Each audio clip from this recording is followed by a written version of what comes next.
So you're a married woman. You go to church faithfully.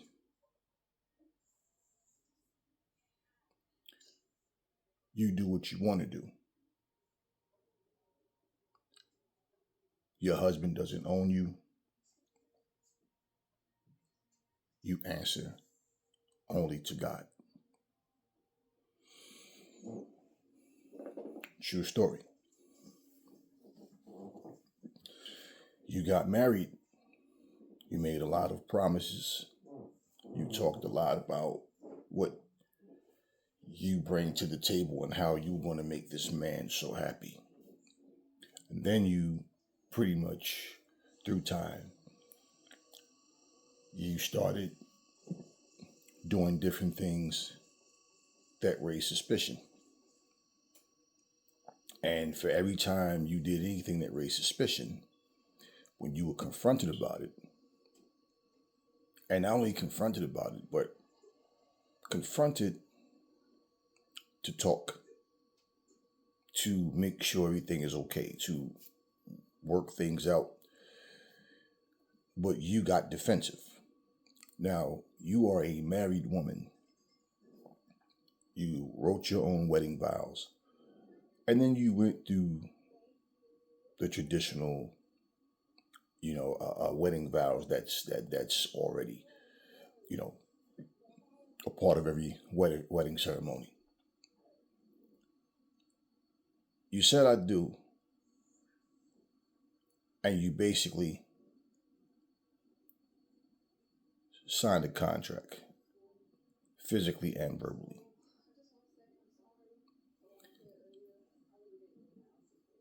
You end up cheating. You end up being caught through text message, email. You end up making lies up and claiming you're at work, but then you get a ticket in the mail. And that ticket in the mail means you was not at work. You tried to hide it, but then you make excuses as to what happened, and it was a faulty system. Then the place that you claim you were at, you wasn't at rather. It turns out that your license plate got a photo of it from the overhead lights, the overhead cameras. But then after that, you make more lies up, more excuses up. So now you turn your family against your husband. And in doing so, they act weird toward your husband. You have a family member who says things like, I don't care what anybody says about you, I still love you. Now, why would anybody say anything bad about you? Especially people you're not even around, because of what you say. When you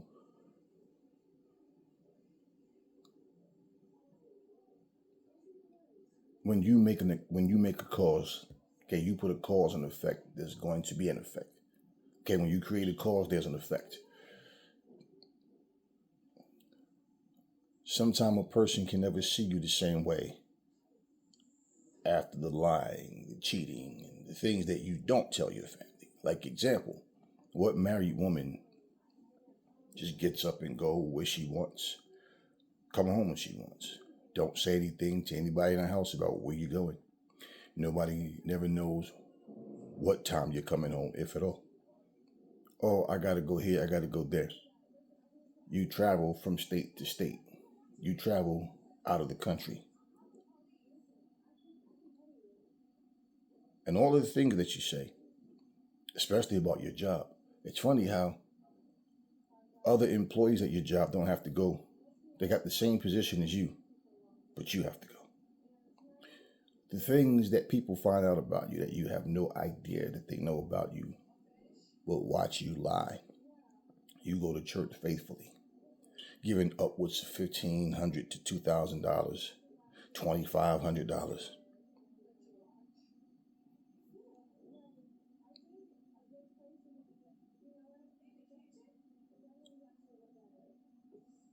If you're sitting in church and someone says, wives, honor thy husband, husband, honor thy wives, your response is amen. Your response is amen to everything the pastor says, even the things that you're guilty of. But then all of a sudden, you're accused of having some kind of little down low situation with the pastor.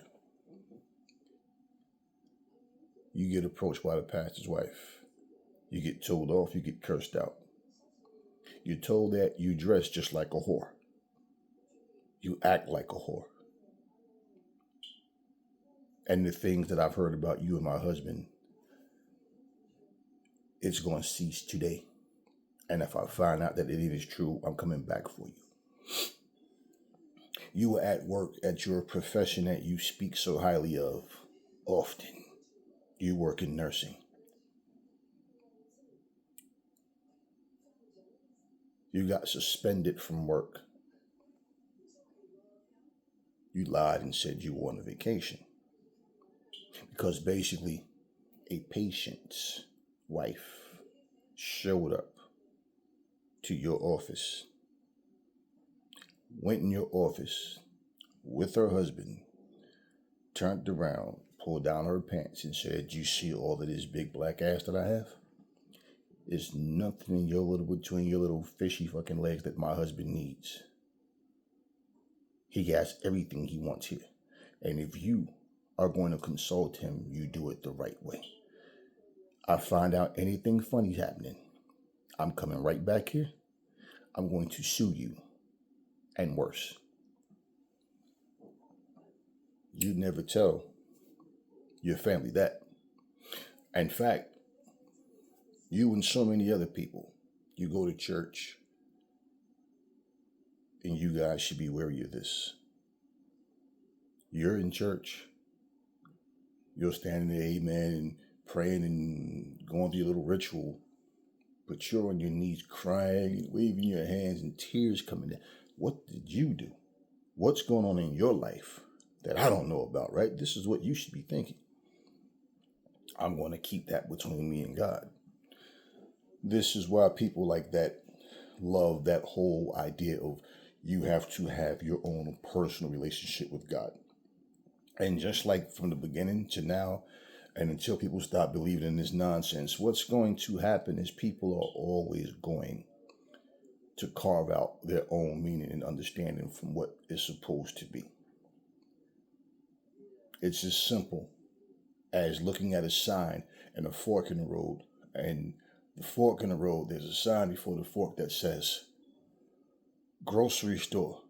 For the grocery store and gas station, turn right. But your simple-minded ass go left and say, and when you realize you're going the wrong way, well, even though it said that, how do we know there's not another sign that says continue straight, but then make a left at the corner to go back the other way? How do we know that? We only can go by, what we think we know. Now, excuses. This is what you all sound like. But this is exactly what happens. You make up your own little feelings and your little comfort zones to try to make you feel good about what you're doing. Try to draw your own conclusions. Create your own narratives and say, I got that from the Bible. So my question has always been, what makes you any different from a prostitute? A woman that does porn? A strip dancer? What makes you any different? Other than the fact that you go to church and force yourself to believe that there's some cleansing process inside of you when you go to church and say to yourself, Lord, forgive me for all my sins. Lord, forgive me for the things that I've done wrong. But Lord, you know my heart and you know what I'm going through. And Lord, I didn't know it was going to be like this, but Lord, you know I'm a good person. And you break down in tears in your own prayers. That's what's going on when that person is sitting next to you crying. lips trembling and everything. You're trying to figure out what the hell is going on. The problem is not you. The problem is the individual that's conflicting this pain on you, yet playing the victim. This person, especially when you gave them the ultimatum, when you said, not even the ultimatum, just if you're not happy, let's just separate and go our separate ways. Because I'm sick of the attitudes. I'm sick of the. Understand, once sex become a stress reliever, the passion dies. Once a person starts building resentment on you to try to make themselves feel better about the wrongdoing that they're committing, you grow apart. That person don't respect you. They don't feel like they need to let you know where they're going, what they're doing, who they're around. Oh yeah. But they go to church. And you want to know what happens is so many people, including their family members, especially their family members, everybody think they're such a sweet, loving, down-to-earth person because they don't do those things around them. They don't speak about those things around them.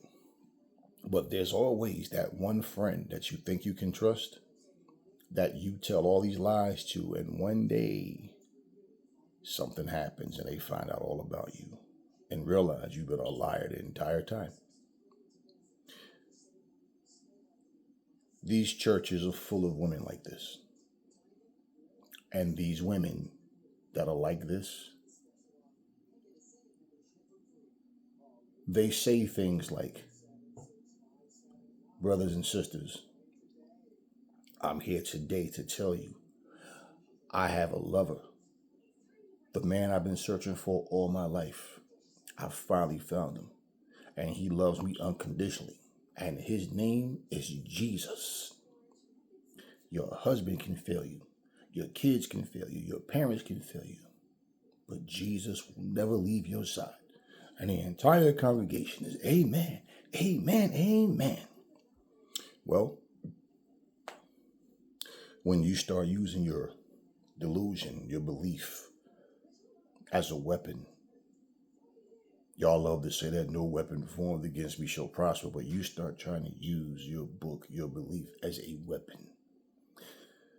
Crack your book open and see how many things that you're guilty of in that book.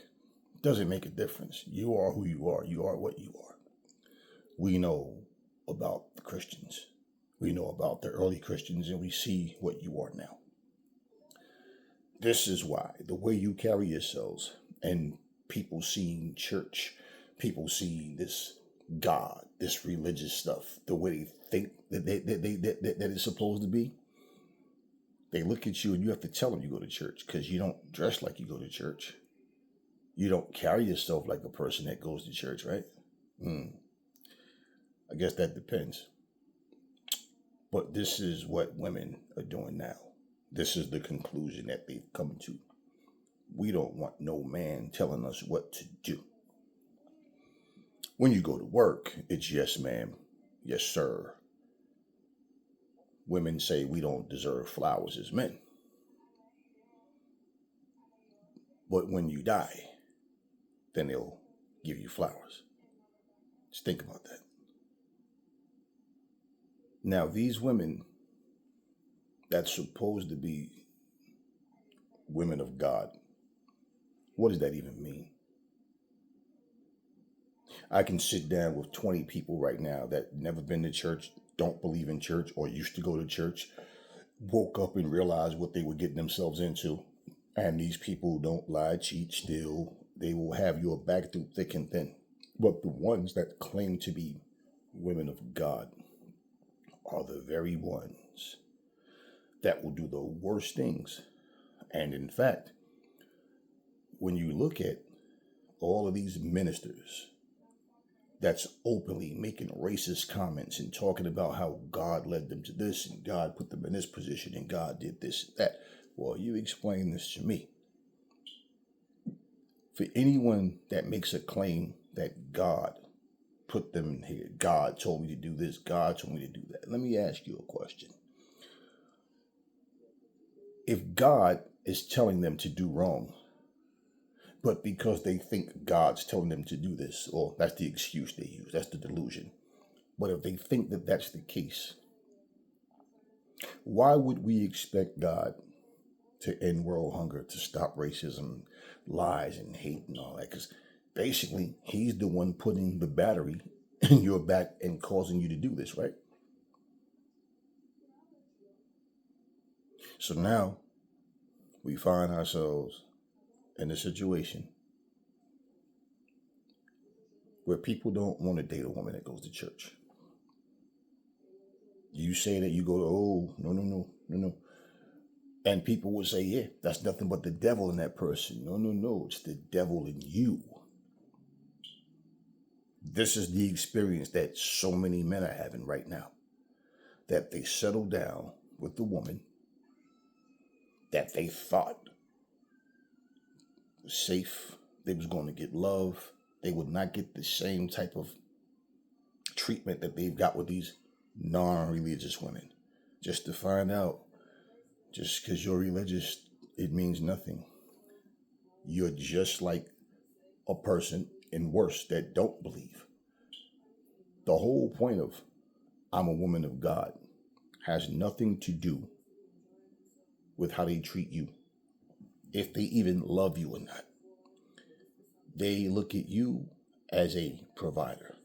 Like Chris Rock said, women love you based on the conditions that you're able to provide for them. Now, of course, we're not talking about every woman. We're talking about these women that fit the description, that put the shoes on and wear them because it's you. Simple. So when these women are walking around here claiming they can't find a good man, or talking about men of this and men of that, that doesn't make you say, aren't you married? Yeah. So why are you sitting up here in the club?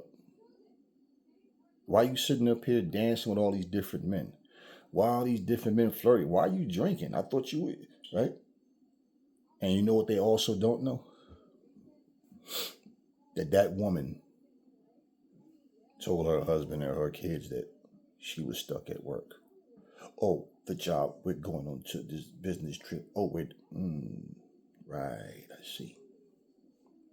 So this is what women of God, this is what they do.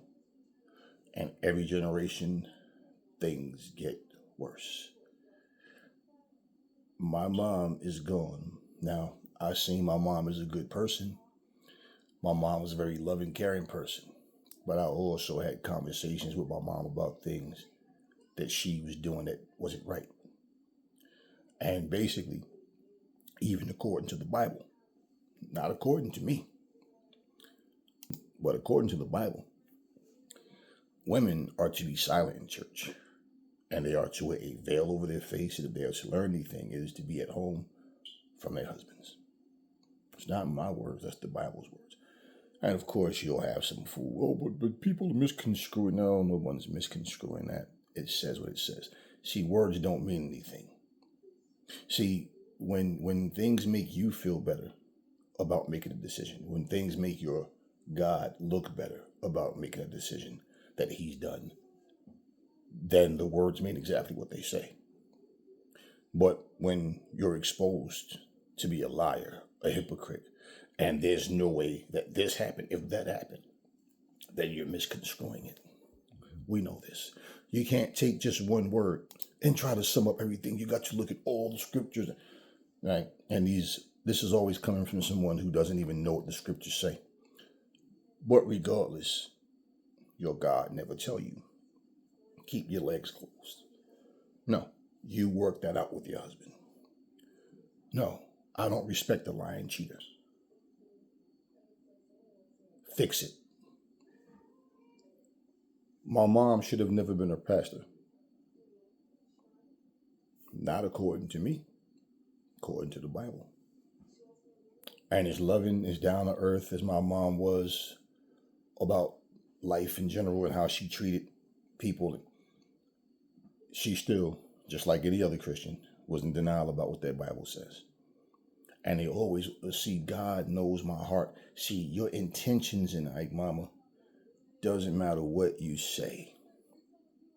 Your words don't equate what that book says. Yet you claim you live by the book, but you don't. Because I can show you many things that you and nobody else does, but you all claim that you do. And the fact that you chose religion, there's no way you can do everything the book says, because all these different religions, there's things that people don't do. And I would sit there and break things down to my mom. I would crack that Bible open and read things to her, and her facial expression would change because she's realizing she's been going to church all these years. And here, my son, how does he know these things and how don't even know that they're there? And I am a female minister. Okay. Remarrying and all of that. Well, my mom is come and gone. Her ex-husband is still here, and he's remarried. My dad's still here. He's not in too good a shape. But what is it exactly that you as a woman think that you're entitled to? What is it that you think people owe you? And basically it all comes down to a better life. But it's never what you can do to make your life better. It's somebody else's job to make your life better. And when that doesn't happen, anything in your life that isn't right, it's that person's fault. It's somebody else's fault. It's everybody's fault except for yours. So that gives you grounds to go and cheat. Well, how good is the man that you're cheating with when he knows you're married? More than likely, he's married. You both swap sob stories, and this is what brings you closer together. And basically, you have sex, you lie, you cheat, you steal, you do all these things together, don't you? And then you say, I'm a woman of God. The things I do, nobody can judge me but God, and God understands.